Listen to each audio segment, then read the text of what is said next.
அத்திக்கடவு அவிநாசி திட்டம் முதன்முறையாக 1963ஆம் ஆண்டு தமிழ்நாடு சட்டப்பேரவையில் ஒலித்தது. பல்வேறு கட்ட போராட்டங்களுக்கு பிறகு தற்போது இந்த திட்டம் தொடங்கி வைக்கப்பட்டுள்ளது.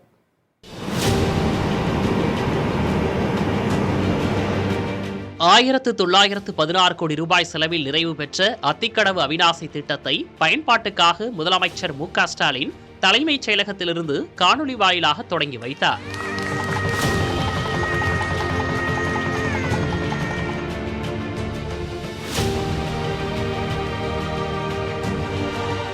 அவிநாசி ஏரிக்குளம் பகுதியில் அவிநாசி அத்திக்கடவு திட்டத்தின் வாயிலாக வந்த நீரை வரவேற்கும் விதமாக பூக்களை தூவியும் ஒருவருக்கொருவர் இனிப்புகளை பகிர்ந்தும் உற்சாகமாக கொண்டாடினர்.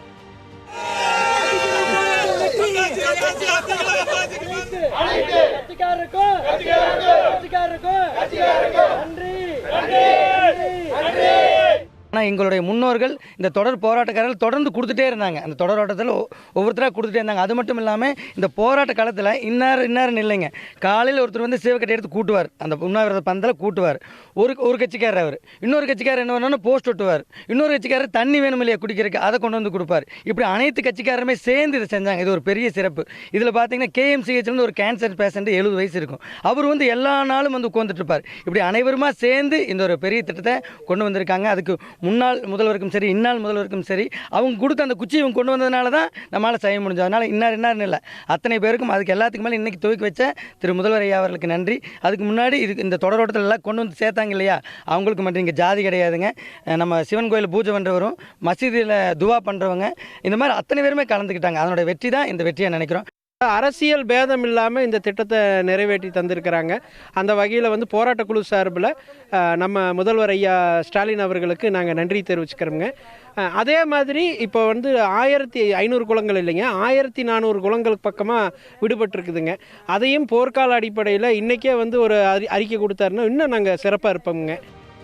இந்த திட்டத்திற்காக 1046 கிலோமீட்டர் நீளத்துக்கு குழாய் பொருத்தப்பட்டுள்ளது. 6 இடங்களில் நீரேற்று நிலையங்கள் அமைக்கப்பட்டிருக்கின்றன. உண்ணாவிரதம் அப்படின்னு ஆரம்பித்ததுக்கப்புறம் மக்கள் மத்தியிலும் ஒரு பெரிய ஒரு விழிப்புணர்வு உண்டாச்சு. அது வரைக்கும் அத்திக்கடவுனா விவசாயிகள் சம்மந்தப்பட்டது தான், நமக்கு என்ன அப்படின்னு இருந்த மக்கள் வந்து எதுக்காக இந்த போராட்டம் நடக்குது, இதன் பின் இந்த தண்ணி நம்ம நீர்மட்டம் உயராட்டி நம்மளை விவசாயிங்க என்ன ஆகும் அப்படின்னு யோசனை பண்ணாங்க. அதனால் தன்னெழுச்சியாக மக்களே வந்து இந்த உண்ணாவிரத போராட்டத்தை வந்து நம்ம அவிநாசியில் ஆரம்பித்து, அந்த அவிநாசி தாமரக்குளத்தில் ஒரு 10 பேர் ஆரம்பித்தாங்க. அதுக்கப்புறம் அது அப்படி பல்கி பெருகி பல்லாயிரக்கணக்கான பேர் ஆரம்பித்து அன்னூர் சேவூர்னு பரவலாக விரிவடைஞ்சு இந்த போராட்டம் ஜாதி மத பேத கட்சி பேதமின்றி வெற்றிகரமாக நடந்துச்சு. இதுக்கு வந்து பல்வேறு அரசியல் கட்சி தலைவர்கள் வந்து முழுசாக ஆதரவு தந்தாங்க. அந்த போராட்டத்துக்கான ஒரு பலனை வந்து நாம் இன்றைக்கி அனுபவிக்கிறோன்னா அதுக்கு இந்த போராளிகள் ஆரம்பித்த இந்த போராட்டம் தான். எங்களுடைய கோரிக்கை நீண்ட நாள் கோரிக்கையை நிறைவேற்றியிருக்க அரசு, அதுக்கு ரொம்ப ஆளும் அரசு, ஆண்ட அரசு, வரப்போகிற அரசு எல்லாருமே இதை வந்து ஒன்று சரியாக முறையில் பயன்படுத்தணும். இன்னொரு என்ன கூடுதலாக இருந்தால் இது உபரி நீர் மட்டும்தான் வர மாதிரி ஒரு திட்டம்.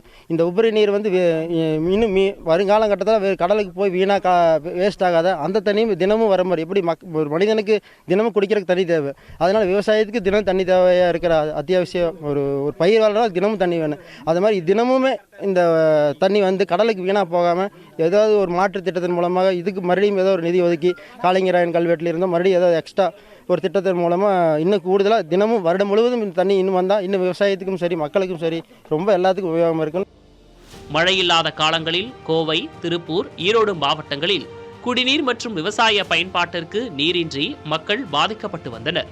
இதற்கு தீர்வு காணும் விதமாக பில்லூர் அருகே உள்ள பவானி ஆற்றிலிருந்து வெளியேறும் 2000 கனஅடி உபரி நீரை கோவை, திருப்பூர் மற்றும் ஈரோடு ஆகிய மாவட்டங்களில் உள்ள வறட்சியான பகுதிகளின் நீர்நிலைகளில் நிரப்பி பயன்படுத்துவதற்காக கொண்டுவரப்பட்டது அத்திக்கடவு அவிநாசி திட்டம். இத்திட்டத்தால் மேட்டுப்பாளையம், அன்னூர், திருப்பூர், அவிநாசி, சேவூர், பெருந்துறை, காங்கேயம், ஊத்துக்குளி உள்ளிட்ட பகுதிகளில் உள்ள 31 ஏரிகளும் 1045 குளம் குட்டைகளும் நீராதாரத்தை பெறும். இத்திட்டத்தின் மூலம் 3 மாவட்டங்களைச் சேர்ந்த 50 லட்சம் மக்கள் பயனடைவர். விவசாயம், குடிநீர் உள்ளிட்ட தேவைகளை பூர்த்தி செய்வது, நிலத்தடி நீர்மட்டத்தை உயர்த்துவது ஆகியவை இத்திட்டத்தின் பிரதான நோக்கம். 1500 அடி வரை ஆழ்துளை கிணறு தோன்றியும் தண்ணீர் கிடைக்காமல் அவதியுற்ற தங்களுக்கு இந்த திட்டத்தின் வாயிலாக விடிவு பிறந்துள்ளதாகவும் கூறுகிறார்கள் விவசாயிகள். அத்திக்கடவு அவிநாசி திட்டத்தின் பராமரிப்பு பணியை 5 ஆண்டு காலம் L&T நிறுவனத்தினர் மேற்கொள்ள உள்ளனர். இந்த திட்டம் பயன்பாட்டுக்கு வருவதன் மூலம் 3 மாவட்டங்களைச் சேர்ந்த 50 லட்சம் மக்கள் பயன்பெறுவார்கள் என்றும் 25,000 ஏக்கருக்கு மேல் விவசாயம் பயன்பெறும் என்றும் கூறப்படுகிறது. புதிய தலைமுறைக்காக ஒளிப்பதிவாளர் ஹாலித் ராஜாவுடன் திருப்பூர் மாவட்டம் அவினாசியிலிருந்து சுரேஷ்குமார்.